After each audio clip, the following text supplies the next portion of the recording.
So hello people, welcome back to my vlog. Actually ಈ ವ್ಲಾಗಲ್ಲಿ ನಾನು ನನ್ನ ಇಂಟರ್ನ್ಶಿಪ್ ಎಕ್ಸ್ಪೀರಿಯನ್ಸ್ ಬಗ್ಗೆ ಹೇಳ್ತೀನಿ ಆ್ಯಂಡ್ ಯಾವ್ಯಾವ ಪ್ರೊಸೀಜರ್ ಈ ಇಂಟರ್ನ್ಶಿಪ್ಪಲ್ಲಿ ಇರುತ್ತೆ and is that worth of doing it ಎಲ್ಲ ಎಕ್ಸ್ಪ್ಲೈನ್ ಮಾಡ್ತೀನಿ. ಸೊ ವಿಡಿಯೋ ಕೊನೆ ತನಕ ನೋಡಿ, ಮಿಸ್ ಮಾಡಿದೆ. ಆ್ಯಂಡ್ ಆಲ್ಸೋ ನನ್ನ ಎಕ್ಸ್ಪೀರಿಯನ್ಸ್ ಬಗ್ಗೆ ಹೇಳೋದಾದರೆ, ನಮಗೆ ಕಾಲೇಜಲ್ಲಿ 10 ಸ್ಟೂಡೆಂಟ್ಸ್ನ ಸೆಲೆಕ್ಟ್ ಮಾಡೋಕ್ಕಿತ್ತು. ಸೊ ನಾನು FCFS ಮೂಲಕ ಇತ್ತು. FCFS ಅಂದರೆ first come first serve basis ಮೂಲಕ ಇತ್ತು. ಸೊ ನಾನು ರಿಜಿಸ್ಟರ್ ಮಾಡಿದೆ. ಲೈಕ್ ಗಾಡ್ಸ್ ಗ್ರೇಸಿಂದ ನಾನು ಸೆಲೆಕ್ಟ್ ಕೂಡ ಆದೆ. ಸೆಲೆಕ್ಟ್ ಆದಮೇಲೆ ನಮಗೆ ಅರೌಂಡ್ 25 ಕೋರ್ಸಸ್ ಕಂಪ್ಲೀಟ್ ಮಾಡೋಕ್ಕಿತ್ತು. ಪ್ರೀ ರಿಕ್ವೆಸೈಟ್ಸ್ ಅಂತ, ಪ್ರೀ ರಿಕ್ವೆಸೈಟ್ಸ್ ಕೋರ್ಸ್ ಒಂದು ಟೆಕ್ಸ್ಟ್ ಸ್ಟ್ಯಾಕಿಗೆ ನಾವು ಕಂಪ್ಲೀಟ್ ಮಾಡೋದಿತ್ತು. ನಾನು ಚೂಸ್ ಮಾಡಿದ್ದು ಆರ್ಟಿಫಿಷಿಯಲ್ ಇಂಟೆಲಿಜೆನ್ಸ್ ಚೂಸ್ ಮಾಡಿದೆ. ಸೊ ನನಗೆ ಅರೌಂಡ್ 25 ಕೋರ್ಸಸ್ ಇತ್ತು. One course around 20 hour 40 hour ಅಷ್ಟು ಹೆಕ್ಟಿಕ್ ಇತ್ತು. ಸೊ ಅವ್ರು ಕೊಟ್ಟಿದ್ದ ಡೆಡ್ಲೈನಲ್ಲಿ ನಾವು ಕೋರ್ಸ್ ಕಂಪ್ಲೀಟ್ ಮಾಡಿ ಸರ್ಟಿಫಿಕೇಟ್ ಅವ್ರಿಗೆ ಸಬ್ಮಿಟ್ ಮಾಡಬೇಕು. ಸೊ ನಾನು ಯೂಶ್ವಲಿ ಅವ್ರು ಹೇಳೋದಕ್ಕಿಂತ ಮುಂಚೆನೇ ಎಲ್ಲ ಸರ್ಟಿಫಿಕೇಟ್ ಕಂಪ್ಲೀಟ್ ಮಾಡಿದ್ದೆ. ಆ್ಯಂಡ್ ಮ್ಯಾಮ್ ಯಾವಾಗ ಒಂದು ಗೂಗಲ್ ಡ್ರೈವ್ ಲಿಂಕ್ ಕಳಿಸಿದ್ರು. ಆ ಲಿಂಕಲ್ಲಿ ಎಲ್ಲ ನನ್ನ ಸರ್ಟಿಫಿಕೇಟ್ನೆಲ್ಲ ಹಾಕಿದೆ. ಸೊ ಆ ಪ್ರೊಸೀಜರ್ ಮುಗೀತು. ಸೊ ನನಗೆ ಒಂದು ಮೇಲ್ ಸಿಕ್ತು, ಯುವರ್ ಸೆಲೆಕ್ಟೆಡ್ ಅಂತ. ಸೊ ಸೆಲೆಕ್ಟ್ ಆದಮೇಲೆ ತುಂಬ ಪ್ರೊಸೀಜರ್ ಇರುತ್ತೆ. ಸೊ ನನಗೆ ಒಂದು ಮೇಲ್ ಬಂತು, ಇದು ಒಂದು ಕಾಲ್ ಇದೆ. ಸೊ ಕಾಲ್ ಅಟೆಂಡ್ ಮಾಡಿ ನೀವು ನಿಮ್ಮ ಯಾವ ಬ್ಯಾಚ್ ಅಂತ ಅಲಾಟ್ ಮಾಡ್ತೀವಿ ಅಂತ. ಸೊ ಓಕೆ ಫೈನ್ ಅಂತ ನಾನು ಡೇಟ್ಸ್ ಎಲ್ಲ ನೋಡಿದೆ. ನನಗೆ ಸಿಕ್ಕಿದ್ದು ಫೆಬ್ ಅನಿಸುತ್ತೆ. ಸೊ ಫೆಬ್ಬಲ್ಲಿ ನಂಗೆ ಡೇಟ್ ಸಿಕ್ತು. ಸೊ ನಾನು ಮೀಟಿಂಗ್ ಅಟೆಂಡ್ ಮಾಡಿದೆ. ಮೀಟಿಂಗಲ್ಲಿ ನಮಗೆ ಕಾಲೇಜ್ ID ಅಥವಾ ಆಧಾರ್ ID ತೋರ್ಸೋಕೆ ಹೇಳಿದರು. ಸೊ ಅದನ್ನ ID ತೋರಿಸಿ ವೆರಿಫಿಕೇಷನ್ ಮಾಡಿದ್ವಿ. ಯೂಶ್ವಲಿ ಇದನ್ನು ವೆರಿಫಿಕೇಷನ್ ರೌಂಡ್ ಅಂತಾರೆ. ಸೊ ಈ ವೆರಿಫಿಕೇಷನ್ ರೌಂಡ್ ಕೂಡ ಮುಗೀತು. ಸೊ ನೆಕ್ಸ್ಟ್ ಏನಂತ ಅಂದರೆ ಇದಾಯಿತು. ಇದಾದಮೇಲೆ 1 ಮಂತ್ ಆಯಿತು. ಅವ್ರದ್ದು ಸುದ್ದಿನೇ ಇದ್ದಿದ್ದಿಲ್ಲ. ಸೊ ನಾನು ಮೇಲ್ ಮಾಡಿದೆ ಅವ್ರಿಗೆ, ಇನ್ನು ಯಾವಾಗ ಸ್ಟಾರ್ಟ್ ಆಗುತ್ತೆ ಹಾಗೆ ಅಂತ. ಸೊ ನನಗೆ ಅವರಿಂದ ರಿಪ್ಲೈ ಬಂತು, ಇನ್ನು ಸದ್ಯದಲ್ಲಿ ಸ್ಟಾರ್ಟ್ ಮಾಡ್ತೀವಿ ಹಾಗೆ ಅಂತ ಕೈಂಡ್ ಆಗಿತ್ತು ಮೆಸೇಜ್ ಎಲ್ಲ. ಸೊ ಅದಾದಮೇಲೆ ಫೈನಲಿ ಡೇಟ್ಸ್ ಎಲ್ಲ ಅನೌನ್ಸ್ ಮಾಡಿದರು. ಆ್ಯಂಡ್ ನಮಗೆ ಸಿಕ್ಕಿದ್ದು ಭೂಮೇಶ್ KS ಅಂತ ನಮಗೆ ಸಿಕ್ಕಿರೋ ಮೆಂಟರ್. ಸೊ ಹೆಂಗಂದರೆ ವೆರಿಫಿಕೇಷನ್ ರೌಂಡಲ್ಲಿ ನಮಗೆ ತುಂಬ ಬ್ಯಾಚಸ್ನ ಅಲೌಟ್ ಮಾಡ್ತಾರೆ. ನಾನಿದ್ದಿದ್ದು 13th ಬ್ಯಾಚಲ್ಲಿ. ಹಾಗೆ ತುಂಬ ಬ್ಯಾಚಸ್ ಇರುತ್ತೆ. 1 ಮಿನಿಟ್. ಸೊ ಹಾಗೆ ತುಂಬ ಬ್ಯಾಚಸ್ ಇರುತ್ತೆ. ನನಗೆ ಸಿಕ್ಕಿದ್ದು 13th ಬ್ಯಾಚ್. ಸೊ 13th ಬ್ಯಾಚಲ್ಲಿ ಒಂದೊಂದು ಬ್ಯಾಚಲ್ಲೂ ಅರೌಂಡ್ 25 ಸ್ಟೂಡೆಂಟ್ಸ್ ಇರ್ತಾರೆ. ಸೊ ನನ್ನ ಬ್ಯಾಚಲ್ಲಿ ನಾನು ಒಬ್ಬಳೇ ಕರ್ನಾಟಕದವಳು ಇದ್ದಿದ್ದು. ಮಿಕ್ಕಿದವರೆಲ್ಲ ಬೇರೆ ರಾಜ್ಯದಿಂದ ಬಂದಿದ್ದರು. ಸೊ ನನಗೆ ತುಂಬ ಕಮ್ಯುನಿಕೇಟ್ ಮಾಡೋಕ್ಕಾಯಿತು. ನಮಗೆ ಲ್ಯಾಂಗ್ವೇಜ್ ಬ್ಯಾರಿಯರ್ ಇದ್ರೂ ನಾವು ಇಂಗ್ಲೀಷಲ್ಲಿ ಕಮ್ಯುನಿಕೇಟ್ ಮಾಡಿಕೊಂಡು, ನಮಗೆ ಟೀಮ್ಮೇಟ್ಸ್ ಯಾರಂತದ ಇನಿಷಿಯಲಿಯಾಗಿ ಗೊತ್ತಿದ್ದಿಲ್ಲ. ಸೊ ಹೆಂಗೋ ಸ್ಟಾರ್ಟಿಂಗ್ ಅಡ್ಜಸ್ಟ್ ಮಾಡ್ಕೊಂಡು ಹೋದ್ವಿ. ಬಿಕಾಸ್ ಫಸ್ಟ್ 2 ರೌಂಡ್ಸ್ ನಮಗೆ ಇಂಡಿವಿಜುವಲಾಗಿ ಮಾಡೋಕ್ಕಿತ್ತು. ನಮಗೆ ಸಿಕ್ಕಿದ್ದು ಪ್ರಾಜೆಕ್ಟ್ ಟೈಟಲ್ ಎಂತ ಅಂದರೆ fake news detection and verification ಅಂತ. ಸೊ ಆ ಪ್ರಾಜೆಕ್ಟ್ನ ನಾವು ಇನಿಷಿಯಲ್ ಆಗಿ ಇಂಡಿವಿಜುವಲ್ ಮಾಡೋಕ್ಕಿತ್ತು. ಸೊ ನಮಗೆ ಡೈಲಿ 8 to 9 ಮೀಟಿಂಗ್ ಇರ್ತಿತ್ತು. ಸೊ ಆ ಮೀಟಿಂಗ್ನ ಅಟೆಂಡ್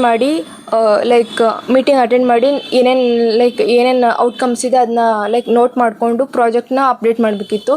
ಸೊ ಫಸ್ಟ್ 2 ರೌಂಡ್ಸ್ ನಾವು ಇಂಡಿವಿಜುವಲಾಗಿ ಮಾಡಿದ್ವಿ. ಆ್ಯಂಡ್ ದೆನ್ ಅವ್ರು ನಮ್ಮನ್ನ ಟೀಮಾಗಿ ಚೂಸ್ ಮಾಡ್ತಾರೆ. ಹೆಂಗಂದರೆ ಫಸ್ಟ್ ರೌಂಡ್ ಆದಮೇಲೆ ನೀವು ಪ್ರೆಸೆಂಟೇಷನ್ ಮಾಡೋಕ್ಕಿತ್ತು. ಸೊ ಪ್ರೆಸೆಂಟೇಷನ್ಗೆ ನಿಮ್ಮ ಕೋಡ್ ಮಾಡಿ ರನ್ ಮಾಡಿರಬೇಕಿತ್ತು. ಸೊ ಸೆಕೆಂಡ್ ರೌಂಡ್ಗೂ ಸೇಮ್, ನೀವು ಕೋಡ್ ಮಾಡಿ ರನ್ ಮಾಡಿರಬೇಕಿತ್ತು. ಸೊ ಅದಾದಮೇಲೆ ನಿಮ್ಮನ್ನ ಟೀಮ್ಸ್ಗೆ ಅಲಾಟ್ ಮಾಡ್ತಾರೆ, ಯಾವ ಟೀಮ್ ಅಂತ. ಸೊ ನಾನು ಇದ್ದಿದ್ದು ಫಸ್ಟ್ ಟೀಮಲ್ಲಿ, ಟೀಮ್ ಎದಲ್ಲಿ ಇದ್ದಿದ್ದು. ಸೊ ಟೀಮ್ ಎದಲ್ಲಿ ನಾವು 5 ಮೆಂಬರ್ಸ್ ಇದ್ವಿ. ಯೂಶ್ವಲಿ 5 ಟೀಮ್ಸ್ ಮಾಡ್ತಾರೆ. ಆ್ಯಂಡ್ ಹೇಳ್ದಂಗೆ ಒಂದು ಬ್ಯಾಚಲ್ಲಿ 25 ಸ್ಟೂಡೆಂಟ್ಸ್ ಇರ್ತಾರೆ. ಸೊ 25 ಸ್ಟೂಡೆಂಟ್ಸ್ ಅಂದರೆ 5 ಟೀಮ್ಸ್ ಆಗುತ್ತೆ. ನಾನು ಇದ್ದಿದ್ದು ಫಸ್ಟ್ ಟೀಮಲ್ಲಿ. ಸೊ ಫಸ್ಟ್ ಟೀಮಲ್ಲಿ ಜಾಯ್ನ್ ಆದೆ. ಆಲ್ಮೋಸ್ಟ್ ಯಾರೂ ಗೊತ್ತಿಲ್ಲ ನನಗೆ. And then we started to communicate. ನಮ್ಮ ಪ್ರಾಜೆಕ್ಟ್ಸ್ ಬಗ್ಗೆ ಅರ್ಥಕೊಂಡ್ವಿ. ಆ್ಯಂಡ್ ಸ್ಟಾರ್ಟಿಂಗ್ ಸ್ವಲ್ಪ ಡೆಡ್ಲೈನ್ ಹತ್ತಿರ ಬಂದಂಗೆ ನಾವು ತುಂಬ ಫೋಕಸ್ಡಾಗಿ ನಮ್ಮ ಪ್ರಾಜೆಕ್ಟ್ನ ಕಂಪ್ಲೀಟ್ ಮಾಡಿದ್ವಿ. ಪ್ರಾಜೆಕ್ಟ್ ಕಂಪ್ಲೀಟ್ ಆದಮೇಲೆ ನಮಗೆ ಪ್ರತಿ ರೌಂಡಿಗೂ ಪ್ರೆಸೆಂಟೇಷನ್ ಇರ್ತಿತ್ತು. ಸೊ ನಾವು ಪ್ರೆಸೆಂಟೇಷನ್ಗೆ ಮುಂಚೆನೇ ನಾವು ರಿಹರ್ಸಲ್ ಮಾಡಬೇಕಿತ್ತು. ಸೊ ರಿಹರ್ಸಲ್ಗೆ ChatGPTಗೆ ಹೋಗಿ ನನ್ನ ಕಂಟೆಂಟ್ ಏನು ಎಕ್ಸ್ಪ್ಲೇನ್ ಮಾಡೋದು. ಸೊ ಅದಕ್ಕೆಲ್ಲ ನಮ್ಮ ಟೀಮ್ಮೇಟ್ಸ್ ಅನ್ಅಫಿಷಿಯಲಾಗಿ ಮೀಟಿಂಗ್ಸ್ ಎಲ್ಲ ಮಾಡ್ತಿದ್ವಿ. ಸೊ ಅಫಿಷಿಯಲಾಗಿ ಮತ್ತು ರಿಯಲ್ ಮೀಟಲ್ಲಿ ಚೆನ್ನಾಗಿ ಎಕ್ಸಿಕ್ಯೂಟ್ ಆಗಲಿ ಅಂತ. ಸೊ ಇಷ್ಟೆಲ್ಲ ಪ್ರಿಪ್ರೇಷನ್ಸ್ ನಡೀತಿತ್ತು ನಮ್ಮ ಮಧ್ಯೆ. ಸೊ ಅಂತೂ 3rd ರೌಂಡ್ ಕಂಪ್ಲೀಟ್ ಮಾಡಿದ್ವಿ. ಲಾಸ್ಟ್ ರೌಂಡ್ ತುಂಬ ಎಕ್ಸೈಟೆಡ್ ಆಗಿದ್ವಿ. ಆ್ಯಂಡ್ ತುಂಬ ಫಿಯರ್ ಕೂಡ ಇತ್ತು. ಬಿಕಾಸ್ ಲಾಸ್ಟ್ ರೌಂಡ್ ಹೆಂಗೆ ಎಕ್ಸಿಕ್ಯೂಟ್ ಮಾಡ್ತೀವಿ ಎಲ್ಲ ಅಂತ. ಆ್ಯಂಡ್ ಕೋಡ್ ಕೂಡ ಸ್ವಲ್ಪ ರನ್ ಆಗ್ತಿದ್ದಿಲ್ಲ.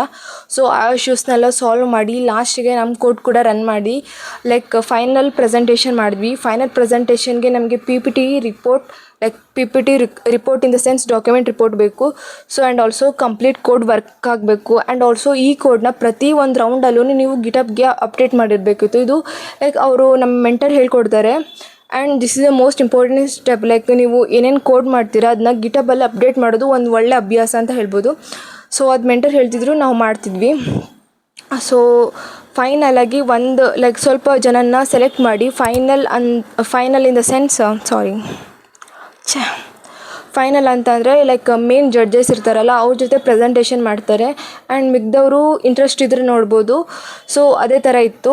ಲೈಕ್ ನಮಗೆ ಒಂದು ಬ್ಯಾಚಿಗೆ ಒಂದೇ ಪ್ರಾಬ್ಲಮ್ ಸ್ಟೇಟ್ಮೆಂಟ್ ಆಗುತ್ತೆ. ಸೊ ಒಂದು 5 ಸೊಲ್ಯೂಷನ್ ಇರುತ್ತೆ ಒಂದು ಪ್ರಾಬ್ಲಮ್ ಸ್ಟೇಟ್ಮೆಂಟ್ಗೆ. ಸೊ ಅದರಲ್ಲಿ ಒಂದನ್ನು ಸೆಲೆಕ್ಟ್ ಮಾಡಿ ಸರ್ ಎಕ್ಸಿಕ್ಯೂಟ್ ಮಾಡ್ತಾರೆ. ಅಂದರೆ ಮೇನ್ ಜಡ್ಜಸ್ ಮೂಲಕ ನಾವೆಲ್ಲ ಮೆಂಟರ್ ಆ್ಯಂಡ್ ಸ್ಟೂಡೆಂಟ್ಸ್ ಎಲ್ಲ ಸೇರಿ ಎಕ್ಸಿಕ್ಯೂಟ್ ಮಾಡೋದು. ಸೊ ಅದ್ರ ಮೇಲೆ ಲೈಕ್ ಮೇನ್ ಜಡ್ಜಸ್ ನಮಗೆ ಸಜೆಷನ್ಸ್ ಆರ್ ಏನಾದರೂ ರಾಂಗ್ ಇದ್ದರೆ ಅದನ್ನ ಹೇಳ್ತಾರೆ. ಅಂದರೆ ಅಲ್ಲಿಗೆ ನಮ್ಮದು ಫುಲ್ ಕಂಪ್ಲೀಟ್ ಪ್ರಾಜೆಕ್ಟ್ ಕಂಪ್ಲೀಟ್ ಆಯಿತು ಅಂತ ಅರ್ಥ. ಸೊ ನಾನು ಹೇಳಿದೆ ಅಟೆಂಡೆನ್ಸ್ ಒಂದು ಯೂಶ್ವಲಿ ನಮಗೆ ನಾನು ಸೇರಿದ ಇದರಲ್ಲಿ ನನಗೆ ಅಟೆಂಡೆನ್ಸ್ ಸ್ವಲ್ಪ ಶಾರ್ಟೇಜ್ ಇತ್ತು. ಬಿಕಾಸ್ ನನಗೆ ಇಂಟರ್ನಲ್ಸ್ ಎಲ್ಲ ಇತ್ತು. ಸೊ ಆ ಟೈಮಲ್ಲಿ ಅಟೆಂಡ್ ಆಗ್ತಿದ್ದೆ. ಆ್ಯಂಡ್ ಆಲ್ಸೋ ಈವೆಂಟ್ಸಿಗೆಲ್ಲ ಹೋಗ್ತಿದ್ದೆ. ಈವೆಂಟ್ಸಿಗೆ ಹೋದಾಗೆಲ್ಲ ನನಗೆ ಅಟೆಂಡೆನ್ಸ್ ಮೇಂಟೈನ್ ಮಾಡೋಕ್ಕಾಗ್ತಿದ್ದಿಲ್ಲ. ಈ ಥರ ಪ್ರಾಬ್ಲಮ್ಸ್ ಇದ್ದರೆ ನೀವು ಮುಂಚೆನೇ ಮೆಂಟರ್ ಹತ್ರ ಇಮೇಲ್ ಮಾಡಬೇಕು. ಸೊ ಇದೆಲ್ಲ ಲೈಕ್ ಅವ್ರಿಗೂ ಅರ್ಥ ಆಗುತ್ತೆ. ನಾವು ಸ್ಟೂಡೆಂಟ್ಸ್ ಆಗಿರೋ ಕಾರಣ ಬೇರೆ ಬೇರೆ ಪ್ಲೇಸ್ಗೆ ಹೋಗ್ತಿರ್ತೀವಿ, ಈವೆಂಟ್ಸ್ ಅಟೆಂಡ್ ಮಾಡ್ತಿರ್ತೀವಿ. ಆ್ಯಂಡ್ ಆಲ್ಸೋ ಎಕ್ಸಾಮ್ಸ್ ಇರುತ್ತೆ. ಸೊ ಅದನ್ನೆಲ್ಲ ಅರ್ಥ ಮಾಡಿಕೊಂಡು ನೀವು ಮೇಲ್ ಮಾಡಿದ್ರೆ ಅವರು ಇದನ್ನು ಅಗ್ರಿ ಮಾಡ್ತಾರೆ. ಸೊ ಬಟ್ ಮೇಲ್ ಮಾಡಬೇಕು. ನೀವು ಸುಮ್ಮನೆ ರಜೆ ಹಾಕೋದು ಆ ಥರ ಎಲ್ಲ ಇಶ್ಯೂಸ್ ಆಗೋಂಗಿಲ್ಲ. ಇಷ್ಟೆಲ್ಲ ಆಗಿತ್ತು ಎಕ್ಸ್ಪೀರಿಯೆನ್ಸ್.